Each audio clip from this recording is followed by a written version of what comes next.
Road கடைகள்ல கிடைக்கிற சுவையை விட கோழிக்கறி பக்கோடாவை ருசியா வீட்லயே செய்ய முடியும். ருசியோட மனமும் ஆளையே சுண்டி இழுக்கும்.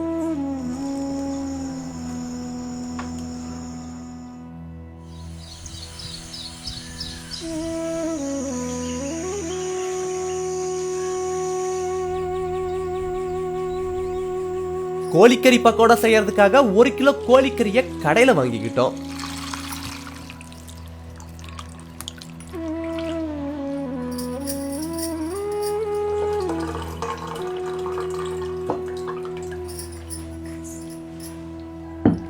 கோழிக்கறிய தண்ணி ஊத்தி நல்லா கழுவிட்டு 1/2 தேக்கரண்டி உப்பு சேர்த்து கறியோட ஊற வச்சிருவோம்.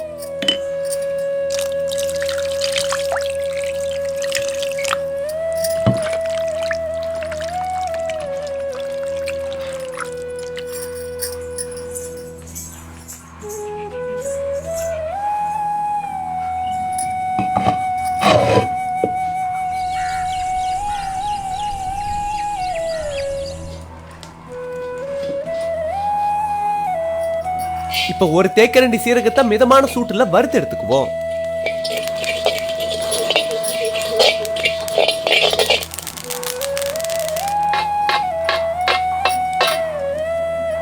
சட்டியில கொஞ்சோண்டு எண்ணெயை விட்டு 10 அல்லது 15 வரமிளகாய வறுத்து எடுத்துக்குவோம்.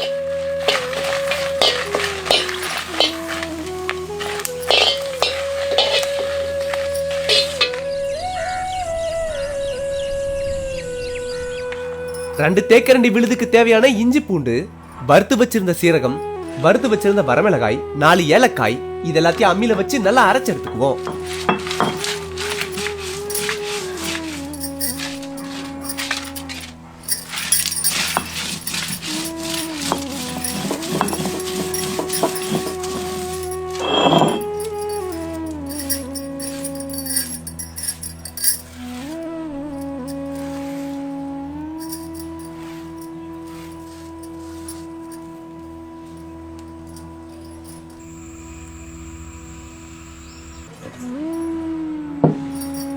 கோழிக்கறியை உப்புல 10 நிமிஷம் ஊற வச்சாலே போதும். கோழிக்கறியில தண்ணி இல்லாம சுத்தமா புளிஞ்சிட்டு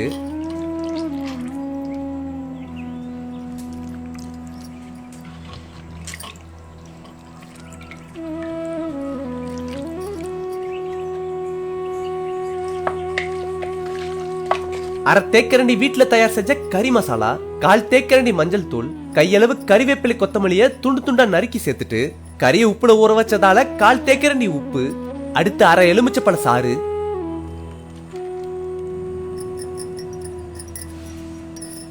இப்ப அரைச்சு வச்சிருந்த மசாலா இதெல்லாத்தையும் சேர்த்து கறியோட நல்லா பெரட்டி விட்டுட்டு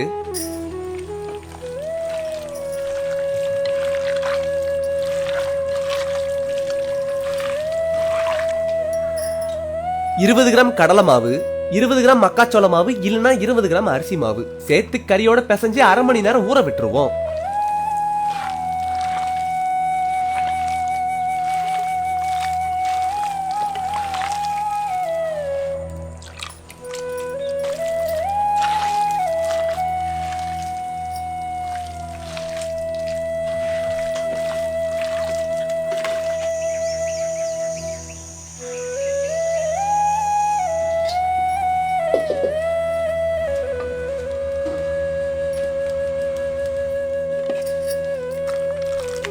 அரை மணி நேரம் கோழிக்கறி ஊறின பிறகு எண்ணெயில பொரிக்க ஆரம்பிச்சாச்சு.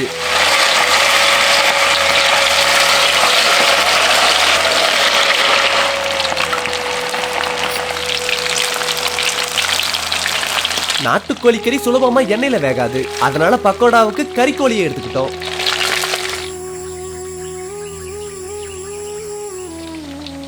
நுரையெல்லாம் அடங்கி கறி நல்லா மொறுமொறுன்னு வெந்ததும் கறியை எடுத்துடலாம்.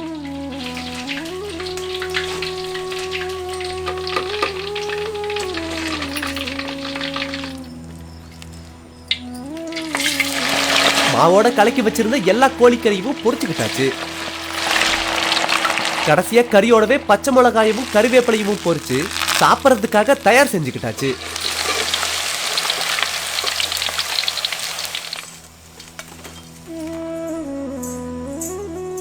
கோழிக்கறி பக்கோடா இப்ப நல்லா மொறு மொறுன்னு சாப்பிட தயாராயிடுச்சு.